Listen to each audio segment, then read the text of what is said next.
আল্লাহ তাআলার কাছে আমাদের একটাই প্রত্যাশা যে এই রমজান মাস আল্লাহ তাআলা আমাদেরকে দান করছেন, এবং এই রমজানের পরে একটা পবিত্র ঈদুল ফিতর, একটা আমাদের মুসলমানদের মানে ঈদের দিন, সবচেয়ে খুশির দিন। এই দিন আল্লাহ তাআলা আমাদের দান করছেন। আমরা সবাই একসাথে আল্লাহ তাআলা তৌফিক দিলে নামাজ পড়বো ইনশাল্লাহ।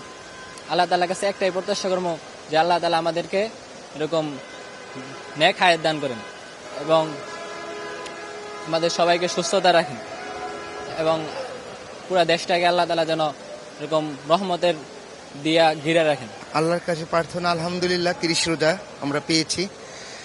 তো অনেক দূর থেকে আসছি যে বাইতুল মোকাররমে নামাজ পড়বো, আখিরি মুনাজাতে অংশগ্রহণ করব। তার জন্য এই বৃষ্টি ভিজে আসছি। সবার জন্য দোয়া করব, আল্লাহ যেন দেশটা সুন্দর রাখে, ভালো রাখে, তার জন্যই কামনা। সুখ, শান্তি ও সমৃদ্ধি, সবাই সুখী থাকুক, ভালো থাকুক, যাতে সমস্যা না হয়, এই আশাই করি। আল্লাহ তাআলা রব্বুল আলামিনের কাছে আমরা 30টা রোজা চেয়েছিলাম যে পুরা 30টা রোজা হোক। হ্যাঁ, ইনশাল্লাহ আল্লাহর রহমত 30টা রোজা হয়েছে।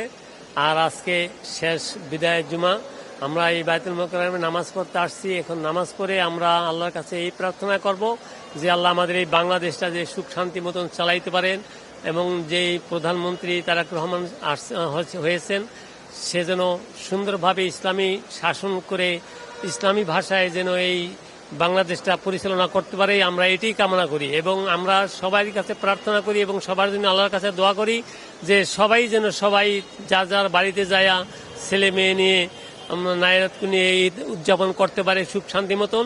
এটাই আমরা আল্লাহ তাআলা রব্বুল আলামিনের কাছে কামনা করি। আল্লাহর কাছে চাই যে সুন্দরভাবে ফ্যামিলি সন্তানকে নিয়ে ভালোভাবে সবাই যেন ঈদ যাপন করতে পারে।